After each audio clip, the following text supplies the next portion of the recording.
Salut à toi, bienvenue sur Enjeu Belgique, le podcast qui te parle politique en faisant du gaming. Alors aujourd'hui, j'ai avec moi Julien Lemoine, chef de groupe au conseil communal à Namur. C'est quelqu'un, m'a-t-on dit, de persévérant. Non, je fais une erreur, d'audacieux. Mais merci à toi d'être présent. Merci de m'inviter. Et explique-moi, pourquoi audacieux ? Audacieux parce que j'ai 24 ans pour le moment. Je me suis présenté, j'en avais 17, une première campagne. Et c'était pas un projet facile parce que quand on a 17 ans, on a plus envie de faire la fête, de boire des bières et pas spécialement de parler de politique. Et puis finalement, j'ai été convaincu par le projet parce qu'il était centriste, parce que je trouvais que c'était un projet équilibré. Et donc je me suis dit, voilà, on se lance parce que donc Namur, c'est à peu près 110 000 habitants, je dirais, et il y a à peu près 15 000 jeunes à l'heure actuelle. Et je me suis dit, c'est pas normal que dans le conseil communal, donc qui prend des décisions pour l'avenir de la ville, qui est une ville universitaire où il y a beaucoup de jeunesse, eh bien, il n'y a pas un seul représentant de notre âge au conseil.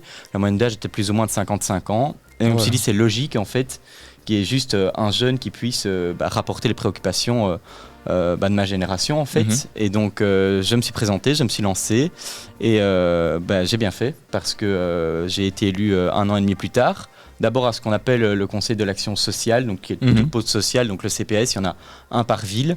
Et puis comme j'étais le 5e score et qu'il y avait 4 élus, il y a un des conseillers communaux qui a démissionné parce qu'il avait envie de passer à d'autres projets. Et donc je suis monté. T'es allé au conseil communal au conseil pour le communal, grand bien de Namur. Pour le grand bien de Namur. Et en plus de ça, je suis monté du coup il y a 1 an et demi comme chef de groupe. Donc chef de groupe, pour ceux qui ne connaissent pas, c'est on va dire le premier conseiller d'un groupe politique ici, donc de Défi, qui donne en fait l'impulsion. Un peu le porte-parole. Le porte-parole et qui donne l'impulsion des projets, des dossiers qu'on va travailler au conseil, qu'on va rapporter. Et donc moi, pendant la crise Covid, j'ai beaucoup rapporté les préoccupations des jeunes. Et puis là, je suis penché sur le volet plus indépendant namurois et classe moyenne qui a subi des crises successives et qui est un peu peiné pour le moment et dont on ne se préoccupe à mon sens pas assez. On va y revenir justement. Avant ça, je te propose peut-être de faire un grand prix du coup sur Mario Kart. Est-ce que tu as déjà... J'ai joué. Alors je suis un peu rouillé à mon avis parce que j'ai plus trop le temps d'y passer des heures. Mais tu me proposes alors du coup d'aller sur 150cc ou 100cc ? 100cc, on va commencer puis après on augmentera le level comme dans le débat. Ok. Du coup, voilà, je la ressors à chaque épisode, mais pour moi, le choix du personnage en indique énormément sur la personnalité. Je vais peut-être pas prendre un bonhomme vert alors parce que je suis pas pro parti écolo. Attends, on va partir. Tous ceux qui ont voté anciennement pour écolo ne sont plus pour écolo. Exactement. Donc je vais prendre Rose comme notre parti. Ah, bien. Moi, je prends Zelda. Alors, son accoutrement n'a absolument rien à voir avec mes idées politiques. Ça t'irait bien. Oh, un peu de... C'est vrai que le bonnet, il y a un petit swag. Il est stylé, ouais. Il y a un petit truc. Il est stylé, ça t'irait bien. Écoutez, les gars, dites-moi si vous voyez ça en commentaire, si ce bonnet m'irait bien. Je serais... S'il vous plaît, dites non.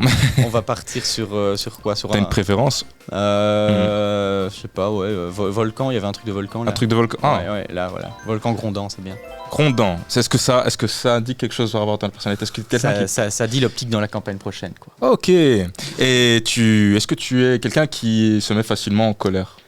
Parce que tu m'as parlé de volcan. Quand la colère, mon entourage dit que je suis très réactif sur certains sujets, on va dire. Voilà, mais j'essaie souvent de garder mon calme parce que je pense qu'on y perd beaucoup à se mettre en colère pour pas grand chose. Mais il y a parfois des colères par contre qui sont légitimes et je soutiens certaines colères quand elles rapportent des préoccupations qui sont pas assez entendues. Maintenant, je pense que tourner des propos polémiques comme on le fait à l'heure actuelle, je sais pas, quand je vois Georges-Louis Boucher qui dit que le Parti Socialiste est le parti de la sieste, en retour, Magnette. Bon voilà, je pense pas que ce soit des propos qui fassent grandement avancer les choses au niveau politique et ça réduit le level qui est déjà parfois un peu trop bas, quoi. C'est vrai que pour le moment on n'a pas vraiment c'est pas de la belle politique, hein. T'as l'impression d'être sur Rap Contenders quand tu regardes les médias pour le moment et surtout que c'est un peu nul, c'est un peu facile très souvent et ça n'apporte absolument rien au débat ni même en fait quand tu regardes concrètement ce qui se fait au Parlement, tu vois. C'est parfois des sujets qui sont un peu mineurs face aux préoccupations qui sont par contre de plus en plus grandissantes, quoi. Quand je vois le réchauffement climatique, quand je vois le déficit démocratique parce que les gens et notre génération s'intéressent de moins en moins à la démocratie. C'était aussi pour ça d'ailleurs que je m'étais engagé, parce que je m'étais dit peut-être que si un jeune parle de politique, ça va intéresser les autres jeunes. Passer sur des propos polémiques et sur des petits tacles, c'est pas toujours hyper avantageux pour la société en part entière. Or, le politique, ça doit surtout être une question de s'engager pour l'intérêt général. Et en fait, l'action pour l'intérêt général est censée inspirer, et comme tu le disais, quand tu prends un type comme JLB, tu as l'impression qu'il passe plus de temps à communiquer qu'à travailler justement au Sénat, et ou en tant que président de parti pour formuler des propositions. Et donc ça donne une mauvaise image du truc, quoi. Mais qu'est-ce que tu penses de ceux qui disent que justement la jeunesse ne s'intéresse pas à la politique? Je dirais que c'est l'inverse, moi. Je dirais que c'est la politique qui s'intéresse pas à la jeunesse. Parce que on voit que on fait de la politique de plus en plus en traitant de sujets qui finalement n'intéressent pas les jeunes, et on se penche pas assez sur l'éducation. Moi, je suis en Wallonie, je suis à Lyon, et je vois qu'on investit de plus en plus dans les soins palliatifs. J'appelle toujours ça, c'est le social, et pas assez dans l'éducation. Je veux dire, le pacte d'excellence. Je suis beaucoup en contact avec des profs, ça va pas du tout, il n'y a rien qui va dans ce nouveau pacte. Or, on devrait mettre des personnes hyper compétentes et hyper calées pour réinvestir dans l'éducation et faire que le soin palliatif par la suite, on investisse moins dedans. Je l'ai dit au conseil à plein de reprises, je me suis beaucoup battu sur ces dossiers. Mettre 1 euro dans l'éducation aujourd'hui, c'est 15 euros de moins dans le social demain. Et je me rappelle qu'ici, avec les mesures budgétaires, parce qu'avec les crises successives, les villes ont de moins en moins de budget. Ils avaient voulu réduire les budgets de la petite enfance, donc les crèches, les écoles gardiennes, etc., et les écoles communales. Et je m'y étais opposé fermement en disant... Donc il y avait une baisse de 10% sur toutes les ASBL, etc., et c'était que 5%, en tout cas c'est ce qu'il disait, sur la petite enfance. Et j'avais dit que c'était juste pas acceptable, parce qu'en fait, même réduire que de 5% l'éducation, c'est juste pas du tout acceptable en fait. On devrait augmenter de 5 à 10% alors qu'on réduit le reste, parce qu'investir dans la jeunesse et investir dans l'éducation, c'est investir dans la société future. Et comme on l'a dit là maintenant, en fait la politique maintenant, c'est se baser sur des solutions qui peuvent paraître bien là dans l'immédiat, mais on pense jamais à court-termiste, et on pense jamais à 10, 15, 20 ans après, alors que c'est le rôle du politique, quoi. C'est de projeter la société idéale dans plusieurs années. Penser à la génération future, justement. Exactement. Et c'est vrai, tu dis un truc hyper vrai, c'est que y a vraiment, dès lors qu'on parle de sujets qui pourraient toucher à la jeunesse, typiquement l'éducation, etc., par certains partis, c'est interprété comme un coût plus qu'autre chose, alors qu'en vrai, il s'agit d'investissement. Concrètement, c'est investir dans la génération future. Et j'ai déjà eu l'occasion d'en parler avec notamment François, donc parler du court-termisme en politique. C'est parce que ça rapporte pas assez, en fait. Parce que quand tu es élu, ici c'est des mandats de 5, 6 ans, que tu investis par exemple dans l'éducation, la politique, j'ai cité Barack Obama que j'aime beaucoup, la démocratie, c'est peut-être pas le moyen le plus efficace de faire aboutir des projets, mais c'est le moindre mal en fait. Donc il faut parfois prendre le temps et avoir le courage d'assumer des décisions, parce que c'est pas vendeur de dire qu'on va mettre des millions et des millions dans l'éducation et qu'on verra les objectifs atteints dans 15 ans, et donc c'est pas porteur électoralement, mais il faut des politiques qui aient le courage de le faire. Et qui remettent parfois en cause des voies immédiates qu'ils pourraient avoir pour l'intérêt général et futur. C'est clairement le cas. Et c'est quoi, pour nos auditeurs justement, c'est quoi d'être chef de groupe dans une ville comme la ville de Namur? Alors c'est quoi ? En fait, comme on parle, je pense plutôt à des gens de notre âge, et que c'est tout à fait légitime qu'ils ne connaissent pas bien le fonctionnement de ce que c'est un conseil communal. En fait, un conseil communal, c'est un peu comme un mini-parlement. Donc c'est l'assemblée où on vote les décisions qui sont prises pour la ville, comme on voterait des lois par exemple au Parlement fédéral. Ici DEFI, on n'est pas dans la majorité. La majorité c'est CDH, donc engagé, écolo et EMR. Et dans l'opposition, il y a le PS, le PTB et DEFI. Moi je suis dans l'opposition du coup, avec mon comparse, et donc je dirais pas on s'oppose aux décisions qui sont données par la majorité, parce que je pense que ça aussi c'est important, on doit pas s'opposer à des bonnes décisions. Parfois le rôle de l'opposition est mauvais là-dedans, dire on s'oppose à tout parce que ça fait des positions de principe, mais non, en fait si c'est bon faut le dire, si c'est mauvais faut le dire aussi. Et donc notre rôle c'est d'analyser les décisions qui sont proposées. Ça peut aller de l'aménagement du territoire, de décisions pour des mesures écologiques, de décisions pour l'investissement dans le secteur social, de décisions pour l'investissement dans les écoles communales. Et nous, on analyse les dossiers, on partage notre point de vue pour améliorer la décision qui sera prise. Puis on passe au vote avec tout le conseil. Et s'il y a une majorité de conseillers qui adoptent la décision, la décision est votée, la décision est prise pour être appliquée concrètement à la ville de Namur. Et donc moi, mon rôle, je dis toujours, c'est comme on est dans l'opposition, on ne prend pas souvent nous-mêmes les décisions, mais on a un grand rôle et on a une grande capacité à rapporter des préoccupations parce que c'est... T'as vu la petite bombe ? Ouais, ça m'a bien... Ah non, ça va, je reste deuxième. Toi premier, moi deuxième, c'est bien, on fera pareil aux élections, ce sera nickel. C'est l'ambition. C'est l'ambition. Et qu'est-ce que je disais, je sais plus du coup. Ouais, c'est oui, c'est ça. Ça nous donne voilà, un beau porte-voix parce que on a accès du coup au bourgmestre, à la majorité, aux échevins et on est dans un conseil, on a un micro, on a une place, on a une capacité d'apporter des points. Donc je peux dire voilà, je veux parler de ce sujet au conseil aujourd'hui. Et donc si parfois on prend pas la décision parce qu'on est en opposition, on peut faire réfléchir la majorité sur des préoccupations qui nous sont reportées par les citoyens. Ok, mais après c'est peut-être pas tous les partis qui ont cette opposition constructive comme tu l'as décrit. Non, pas du tout. Moi je le vois avec. On peut en parler en long, en large et en travers, mais avec le PTB, moi je trouve que c'est un vrai danger. On en parlait tous les deux avant cette petite partie. En fait, on a ce qui s'appelle le cordon sanitaire en Wallonie, donc il n'y a pas d'extrême droite. Enfin, en tout cas, elle n'arrive pas à émerger parce qu'on ne lui donne pas la parole et on refuse de débattre avec l'extrême droite. Je pense que c'est positif parce que débattre avec eux en se disant que c'est un parti comme un autre, ça mène à des débats comme en France où ils sont à la porte du pouvoir en fait. Ils font une bataille culturelle et ils arrivent du coup à leur fin. Voilà, parce que c'est des discours faciles et que les discours faciles, généralement ça paye plus que la nuance. Ouais. Moi je plaide pour la nuance. Et l'extrême gauche c'est le même danger en fait, parce qu'il ne faut pas croire que le communisme a fait moins de dégâts dans l'histoire que l'extrême droite. Ça a fait énormément de morts aussi. Et c'est pas un système équilibré et surtout moi ce que je remarque c'est qu'en fait c'est des gens qui sont des menteurs. Je dis le terme est fort en fait mais je l'assume. Je remarque qu'ils viennent pas souvent en commission, donc ils font pas beaucoup le travail. Donc les commissions c'est les réunions qui préparent le conseil.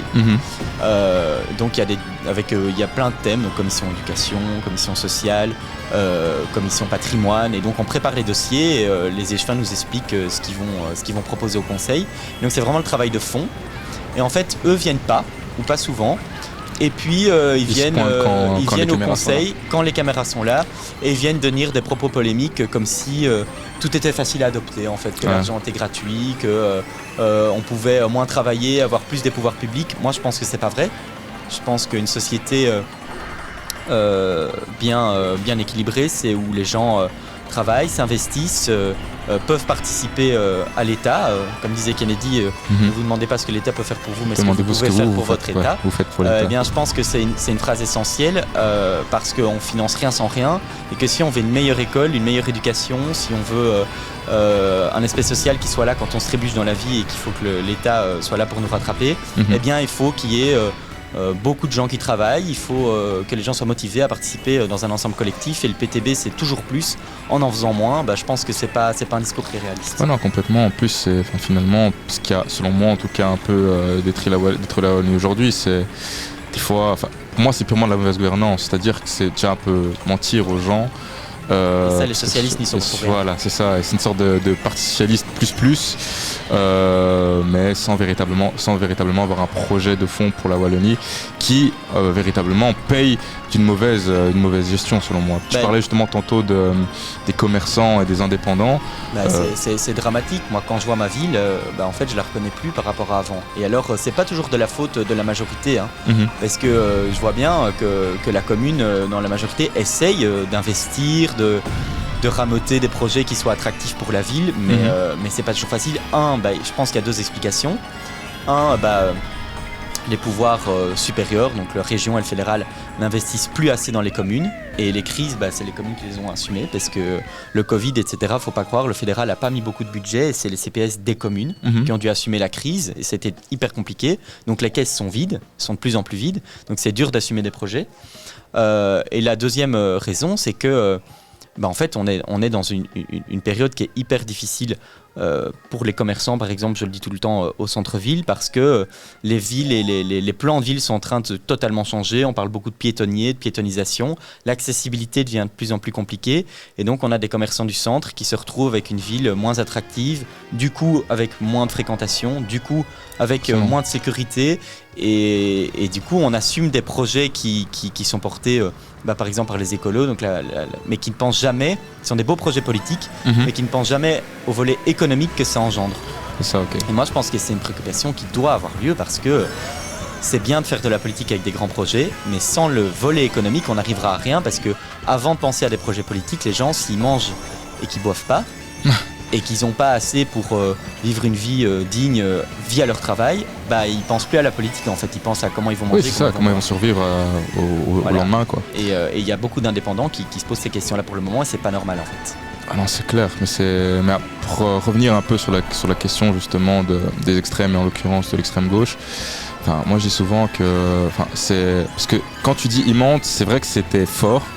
Toutefois, c'est quand même important de le mentionner dans la mesure où il y a souvent cet argument de nos députés ne sont pas payés, indécemment, etc.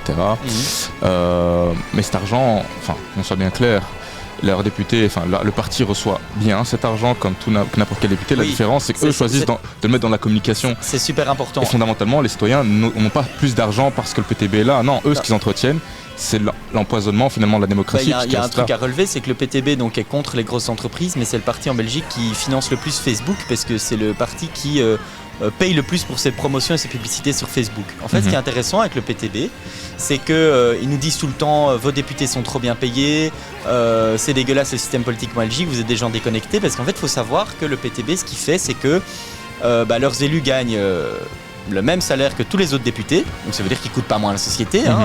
Toi, moi, tout le monde ici paye le même prix pour les députés PTB. Complètement. Mais qu'eux, ils gardent, on va dire 50% de leur salaire et le reste, ils ne le rendent pas à la société, ils ne le donnent pas à des associations. Tout faut pas croire.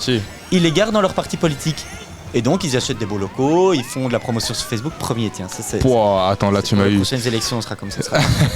et en fait, ils coûtent le même argent, sauf qu'ils le reversent à leur parti. Ah ouais, là, je me suis mangé. Et ils viennent nous faire la leçon.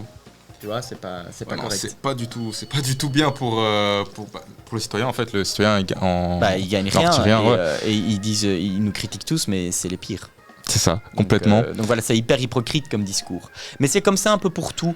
Ils présentent tout le temps des solutions qui sont faciles en fait, des propos qui marchent parce qu'on se dit ce serait bien en fait d'avoir 2 mois de congé maladie payés pour à la charge des indépendants, ce serait bien d'avoir des salaires minimums qui soient super augmentés, d'avoir des pensions qui explosent. Mais moi je suis d'accord avec ça. Ouais. Mais après, il faut trouver la solution pour le financer. Et moi, je suis pas dans le mensonge, je suis pas en train de proposer aux gens de mon parti, vous allez avoir des salaires qui explosent, des allocations des hôpitaux qui sont impeccables, et vous devrez rien faire comme effort pour ça. L'argent gratuit, ça n'existe pas. Complètement. Il faut pas croire ces discours-là qui sont trop faciles parce qu'ils sont dangereux. Après, ils diront l'effort, la volonté politique, oui, mais encore une fois, c'est trop facile de promettre. C'est trop facile. C'est trop facile de promettre, mais je pense qu'il faut être tout le temps dans la nuance. En fait. La politique, ça doit être la nuance. C'est ce que notre parti propose, c'est pour ça que je m'y suis engagé. C'est qu'il n'y a pas de solution facile, il n'y a pas de solution toute faite. La solution, c'est toujours l'équilibre. C'est-à-dire qu'on ne peut pas dire à des gens qui travaillent, vous allez gagner moins qu'un allocataire social. Ça, c'est juste pas correct.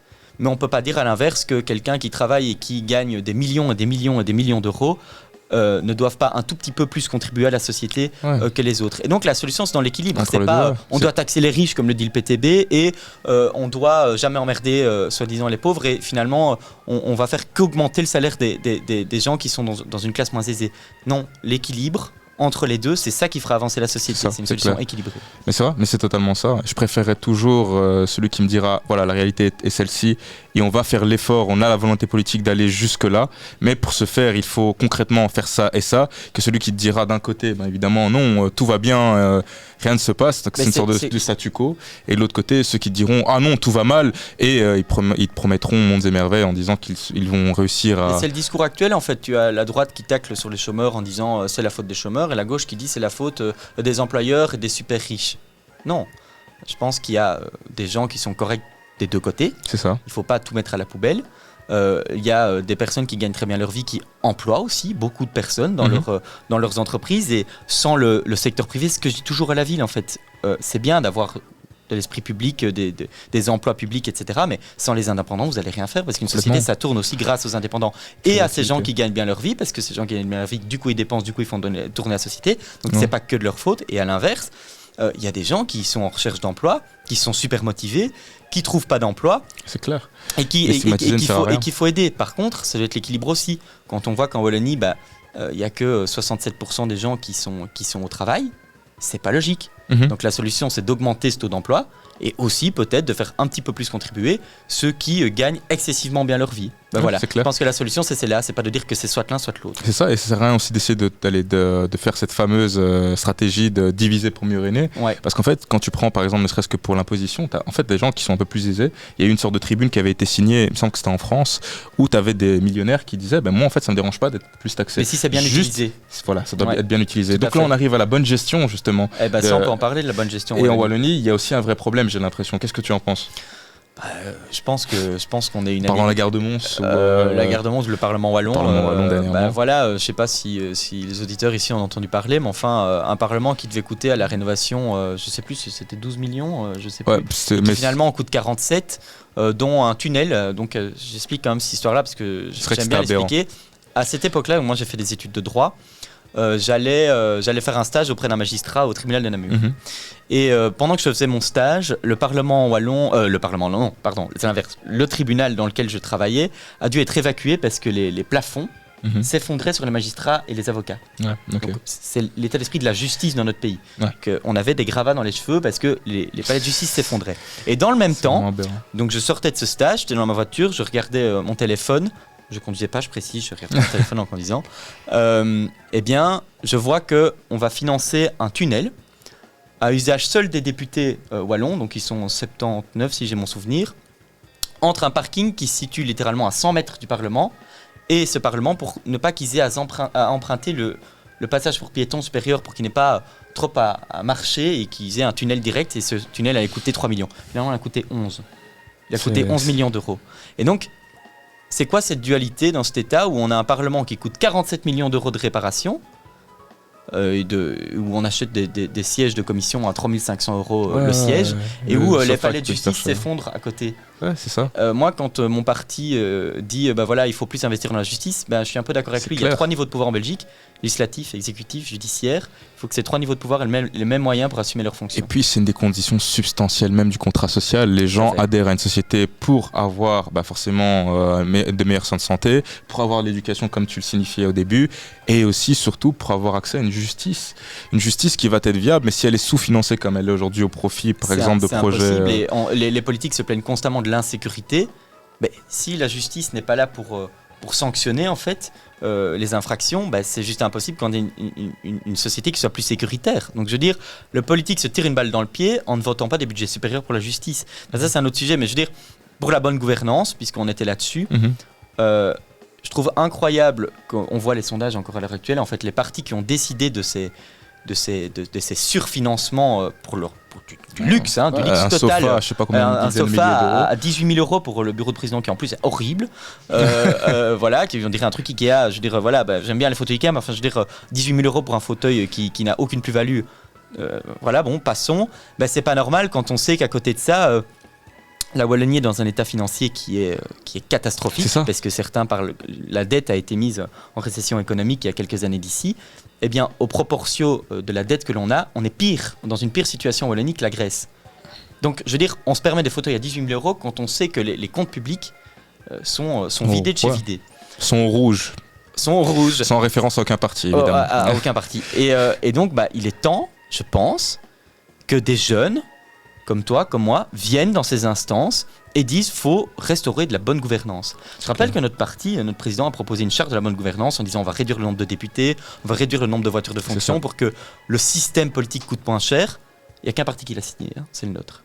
Eux, donc ils se plaignent tout le temps et disent voilà, on va améliorer la bonne gouvernance, mettre l'espace aux jeunes. C'est toujours les mêmes, ça fait 30 ans qu'ils sont au pouvoir, ça fait 30 ans que c'est le même qui décide et ils signent pas des chartes de bonne gouvernance quand il faut prendre des décisions qui vont un peu les impacter dans leur luxe. Forcément. Je suis désolé, c'est pas comme ça qu'on fait de la politique. Parce que la particratie, parce que leur petit confort, parce que voilà, c'est vraiment, c'est à la fois pour ça que nous on nous engagé et à essayer de du coup frapper un peu dans la fourmilière et faire en sorte que, et puis c'est aussi hyper frustrant pour nous. qui arrivons tout simplement en politique, qui sommes jeunes et qui en fait avons l'éthique comme cheval de bataille et en fait on assiste à ça impuissant. C'est frustrant, moi ça me frustre, mais à la fois ça me donne encore plus envie de me battre. Forcément, ouais. Parce que je me dis, purée, on peut pas laisser la manette à ces gens-là, quoi. Ça fait 30 ans qu'ils sont là, ça fait 30 ans qu'ils ruinent la région de notre pays, qui n'arrivent pas à prendre des décisions, qui travaillent pour leur électorat à eux, pas pour l'aspect de l'intérêt général. Et il est temps de restaurer un sens de l'État. Notre parti le prône, c'est de dire voilà, quand on est en politique, on est engagé pour l'ensemble des citoyens, on doit être audacieux, mais aussi on doit débattre avec les autres partis pour s'engager pour l'intérêt général, pas pour l'intérêt de ses électeurs et de son parti politique. Ben voilà, je pense que ça peut réellement changer les choses. C'est clairement ça. Bah écoute Julien, sur cette belle conclusion, alors on va quand même regarder les résultats parce que j'ai envie de... Je pense qu'on n'a pas été trop mauvais. Hein. Non, en vrai de vrai, on s'est bien débrouillé. On s'est vraiment bien débrouillé et je crois que tu m'as complètement battu. Hein, je sais pas, j'ai pas regardé, j'étais concentré sur ce qu'on disait. Complètement battu, mais justement, tu m'as tellement mis, j'étais fasciné par ce que tu disais, du coup, donc je faisais plus attention. Ah merde, là, je regardais les moments forts. Les auditeurs seront dans le même cas de figure que l'autre. Bon, en tout cas, je te remercie énormément d'avoir répondu présent pour cet épisode, et j'espère te revoir assez vite. Quand tu veux. Et pour conclure cet épisode, peut-être, pour toi, idéalement, Namur 2024. Ouais. Tu le vois comment ? Politiquement ou Politiquement, dans la majorité du coup. Je te laisse, c'est toi qui. Namur 2024, je pense que Namur c'est une ville, enfin moi c'est ma ville de cœur, hein. J'y vis depuis que je suis né et c'est une très très belle ville en fait qui a beaucoup d'aspects positifs. Architecturalement elle est magnifique, patrimonialement elle est magnifique aussi et je pense que ça peut être un réel pôle attractif économique, en tout cas c'est ce qu'elle doit devenir et que si les pouvoirs publics ont fait beaucoup de travaux, ça ne doit pas être juste des beaux écrins qu'on regarde comme ça doit être une ville efficace qui amène beaucoup de vitalité, beaucoup de sécurité. Et donc moi dans mon idéal c'est une ville sans l'extrême gauche, une ville sans l'extrême droite et une ville qui se bat pour ses citoyens, pas pour des intérêts politiques. Et je pense que si Défi monte dans une majorité prochainement, aux prochaines élections, ça peut participer au fait qu'on puisse s'engager pour une ville qui soit plus juste, plus accessible et plus attirante pour ses commerçants. Super. Bah écoute, merci et à très vite.